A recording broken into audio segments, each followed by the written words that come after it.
আমরা সবই করেছি কথাটা বললে এই বিপ্লবীদেরকে খাটো করা হবে।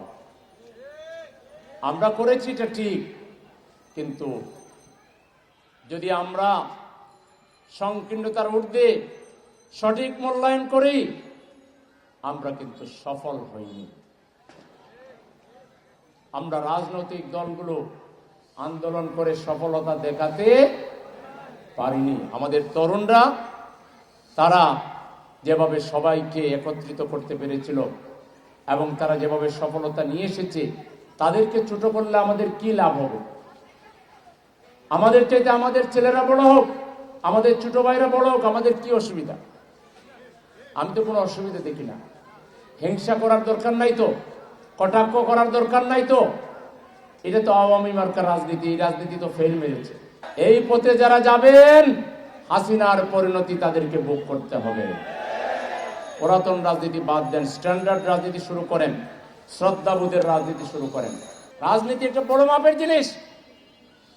প্রশস্ত হৃদয়ের অধিকারী মানুষ যারা, দূরদৃষ্টি সম্পন্ন মানুষ যারা, বিরাট মানবিক কোয়ালিটি সম্পন্ন মানুষ যারা, তারাই শুধু রাজনীতিতে থাকবে।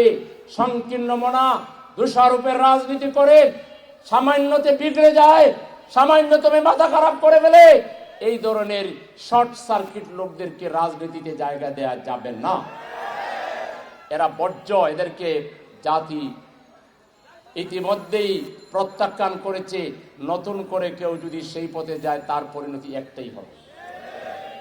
আমরা দেশবাসীকে আহ্বান জানাবো, আসুন আগে আমরা নিজেদের মধ্যে পরিবর্তন করি, আমাদের চিন্তায় পরিশুদ্ধি আনি, আমাদের আমলে পরিশুদ্ধি আনি, আমাদের ব্যবহারে পরিশুদ্ধি আনি। আমরা নিজেদের মধ্যে গণতন্ত্র চর্চা করি, নিজেদের মধ্যে পারস্পরিক শ্রদ্ধাবোধের রাজনীতি আমরা শুরু করি। আমরা কেউ কাউকে খাটো করে, কটাক্ষ করে, ট্যাগ লাগিয়ে, গতানুগতিক দ্বারা অবলম্বন করে জনগণের সমর্থন আমরা আর পাবো না। রাজনৈতিকভাবে এদেরকে নির্বাসনে পাঠিয়ে আমাদেরকে সৎ, যোগ্য, আল্লাহওয়ালা নেতৃত্ব দিতে হবে।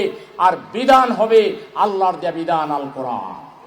সেই কোরআনের ভিত্তিতে, রসুলের সুন্নাহর ভিত্তিতে এবং সৎ লোকের নেতৃত্বে আমরা একটা সমাজ কাঠামো বিনির্মাণ করতে চাই। এটার সাথে আমাদের জাতির মুসলমানেরা, দেশপ্রেমিক অন্য ধর্মের লোকেরা, তারা একমত কিনা এটা যাচাই করার জন্য তাদের বাড়িতে, বাসায় আপনাদের যেতে হবে। আমরা প্রমাণ করেছি দুর্নীতি ছাড়াই ক্ষমতাকে মানুষের জন্য ব্যবহার করা যায়। এটা আমরা প্রমাণ করেছি। আগামী দিনেও আমাদের হাতে যদি ক্ষমতা আসে, আমরা একা ভোগ করবো না। এর মানে না যে বাংলাদেশে আর কোনো দল থাকবে না। বাংলাদেশের যে দলেই, যে ধর্মেই কোনো আদর্শ মানুষ থাকবে, প্রতিভাবান মানুষ থাকবে, মেধাবী মানুষ থাকবে, দূরদর্শী মানুষ থাকবে, তাকে রাষ্ট্র পরিচালনার বিভিন্ন কাজে আমরা ব্যবহার করব। স্টিয়ারিংটা ভালো মানুষের হাতে দেন, বাকি কোন দলের, কোন ধর্মের কোন মানুষ অকর্মণ্য থাকবে না, বেকার থাকবে না।